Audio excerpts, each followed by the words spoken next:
The Last of Us on HBO and HBO Max is posting some wild numbers, beginning to approach that of Game of Thrones spin-off House of the Dragon. And that's something that David Zaslav and company is certainly very happy about.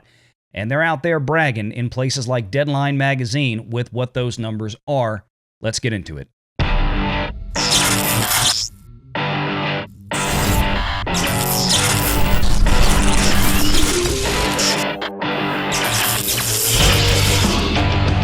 Renegade Online.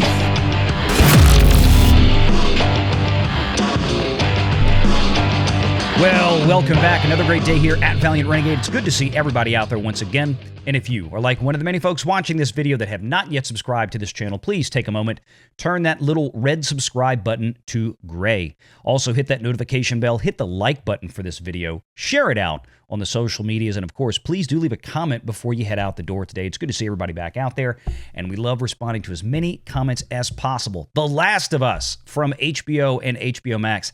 This has become a big deal for the streaming company, and David Zaslav and crew have taken it to the streets, as it were, to brag about some of these numbers. We'll get to some of those numbers in just a moment from Deadline magazine. But first, I do want to discuss what I've seen a lot of conversation circling social media spheres out there regarding some changes to certain characters, namely one played by one Mr. Nick Offerman of, well, Parks and Recreation fame. But so much is changing, and I've never been a fan of change. In my experience, the only constant is change. No. Now, of course, those changes were completely tasteful and subtle.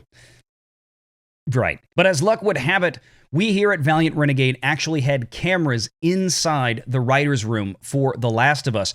The moment that the officers from the DEI, or the Diversity, Equity, and Inclusion Department of Warner Media, came into the room to offer their suggestions gently and subtly to the writers.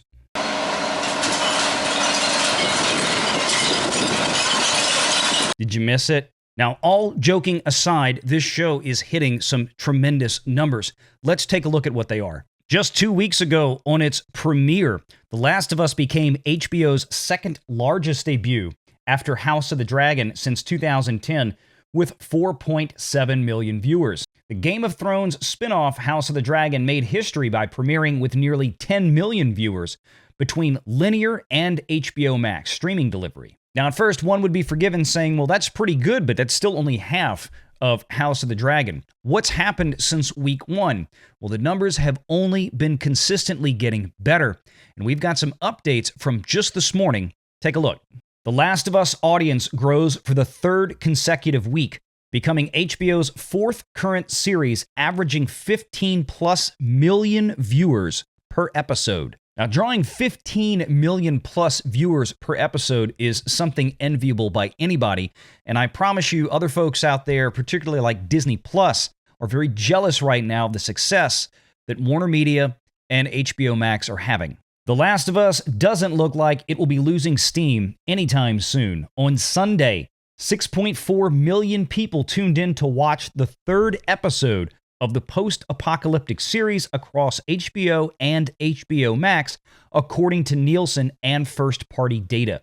That's a 12% increase from last week's viewership, which already set a record for the largest week 2 audience growth for an HBO original drama series in the history of the network. Sunday's audience is also up 37% from the series premiere, which was watched on the same day by 4.7 million. Now, as a reminder, those numbers are North American numbers, as Nielsen does not record data from around the globe, only here in the US and Canada. So that's a heck of a start, and again, something that Disney, I'm sure, is very envious of, considering their slate. But how much did it cost HBO to get to this point? And that's the real question. Well, if we look back through previous articles, we have a bit of an answer. Now, the first articles came out a couple of years ago, and not much has changed. The Last of Us series may cost HBO more than Game of Thrones. This from Forbes and Paul Tassi. Now, in this article, they go on to discuss that rumor has it from all the sources that they've heard from, and this includes more recently from Variety magazine as well that has confirmed it, that the cost per episode is somewhere over $10 million a pop. Now, how much over we don't know, but the numbers keep coming in somewhere between 10 to 15 million, averaging around 12 to 12 and a half.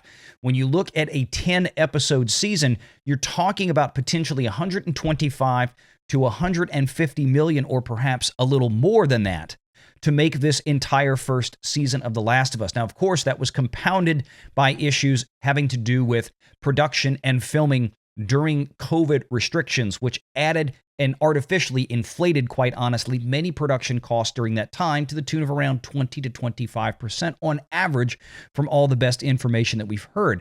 But this does make it one of the most, if not the most expensive television series that HBO has done to date. But given the numbers they're looking at right now in terms of viewership and how they're compounding and growing week over week with every new episode, they're probably pretty happy they spent the money. The first 2 episodes of The Last of Us are averaging 21.3 million viewers. And with that, HBO now has 4 current series that have cross-platform audiences averaging more than 15 million per episode. This marks the first time that HBO has had multiple current series drawing more than 15 million viewers at a time across all genres. House of the Dragon Season 1 is the top performer, averaging 29 million views per episode. The Last of Us comes in at a close second with 21.3 million. Euphoria Season 2 averaging 19.5 million, and The White Lotus is up to 15.5. Now, as the article mentions, Euphoria is already in Season 2, which means it should have a well-established audience base. House of the Dragon, of course, already came in with a massive built-in audience from the success of Game of Thrones. But when it comes to The Last of Us, it has a very, very popular video game franchise. But as we've seen in recent years, video game adaptations to television or movie series don't always do that well. But this one is. And I think it's a testament to how well HBO to this point has handled it, despite having to inject some radical character changes just for the sake of making a social virtue signal. And as a further point and testament to how well it's done, it only took 2 episodes of The Last of Us for HBO to renew the series for a second season. So even with the changes to Nick Offerman's character in episode 3, it seems like at this point, people are at least going to pan over it for the sake of the rest of the show being as good as it is, or they just don't care. Or if you're like me and you've never played the video games themselves, you probably don't know who or what these characters are, or even if some of these characters are still supposed to be alive at this point, were it to follow the canon of the video game itself. And this is one of the benefits of making a quality adaptation, giving a fresh audience a fresh show based on a very popular IP, but still engendering it well enough to people like me who don't know anything about it apart from it being a zombie thriller, to get people engaged and watch it and enjoy it. So it looks like HBO's got a winner on their hands up to this point. Now, if the virtue signaling in the major character changes or anything else that they may change from the video game starts to irritate enough fans, I suspect that we will see it as the ratings continue. If they start to stagnate or if they decline, then maybe an argument could be made that some of the changes are perhaps a little too annoying for some fans to watch, realizing that it is indeed likely just a cheap virtue signal, as Hollywood is so rife with these days because they feel like they have to. But at least for right now, we can applaud the success of the show, and I've been enjoying it, and I hope that I will continue to enjoy this show and that you guys will check it out as well.